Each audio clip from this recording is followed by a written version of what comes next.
Welcome back to The American Dream, where we explore stories of innovation, sustainability, and community. I'm Melanie Crane, co-owner of Maine Realty, and your host today. We are here in the heart of Biddeford, Maine at Tootie's Tempeh, a local favorite that has quickly grown to be a nationwide success story. Hi everyone, we are here with Sarah Speare, the co-founder of Tootie's Tempeh, and we are so excited to learn about the process and how Tootie's came to be. So what is tempeh? So tempeh, which has been around for hundreds of years and originated in Indonesia, is a superfood made of just fermented beans. It's a clean and simple protein with the same amount of protein as meat. You can season it just like meat, and it's really high in calcium and iron and fiber. It's like the super cousin of tofu. Tell us a little bit about what inspired you to create Tootie's Tempeh. Well, the name Tootie's actually came from my mom. That was her nickname. She called everyone Toots, and so her nickname became Tootie. And she was an early environmentalist and followed Rachel Carson and would go to town hall meetings and really put up a stink about all kinds of issues. And she really influenced me to really care about the planet. So when we decided to make tempeh, then wake up the sleeping giant, we had to find out how is it made. And we learned that in Indonesia, when it was first discovered, it was fermented in banana leaves. And so we thought, oh, well, we're not going to be able to do that. But then we learned that all commercial tempeh today is actually fermented in single-use plastic bags. And when we learned that, it was like, oh my God, we can't do that. I mean, it totally goes against our values. And it's like, why would someone take a superfood, something super healthy, and make it in such a super unhealthy way? So we decided, okay, that's what's gonna differentiate us. And we spent 3 years developing a new fermentation process.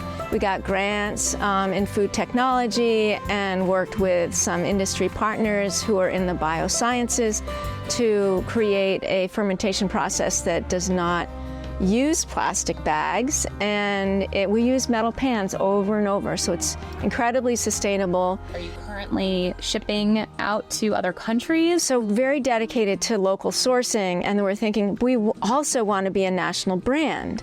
So how do you have local sourcing everywhere was the question, because we don't want to be using resources, shipping all the way across the country and all the packaging that's required. That's why we don't do online.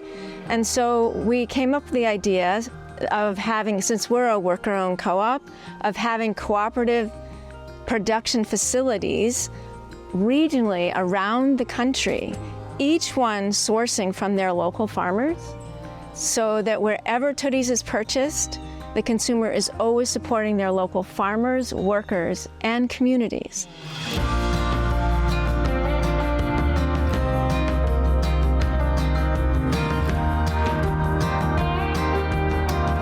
All right, so this is where all the magic begins. We have our organic split soybeans here.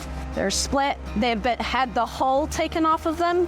Okay, so we start with those, and we come here to our kettle, and this is, we add the water in, bring the water to a boil, add the beans, and then boil them for X amount of time, and then the following step happens down. When the beans have been, when the beans are done, we tilt this kettle. It's a tilting kettle, and pour the beans out. There's a chute that hooks there and pours them into the next machine, which is the centrifuge. So we put it in the centrifuge to cool the beans and to dry the beans. So we pipe filtered water in there and then turn the water off after it reaches a certain temperature. And then we spin it dry so that all that water gets off and there is really no sheen left to those beans.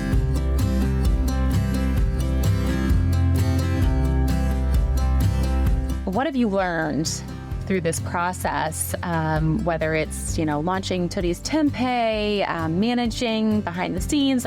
Tell us some of the biggest learning lessons you've experienced through this. For me, in my previous company, we had co-packers making our food. So having our own production facility, I've learned so much, and it's so much better to be able to kind of control the quality of your product that way. Also, I've learned about working with farmers. So we're trying to get organic potato farmers to grow soybeans as a cover crop, which then our farmer could process for them, and then we would, be all 100% Maine beans. So that's our call to action. We need Maine potato farmers to collaborate with Tootie's Tempeh. Yeah.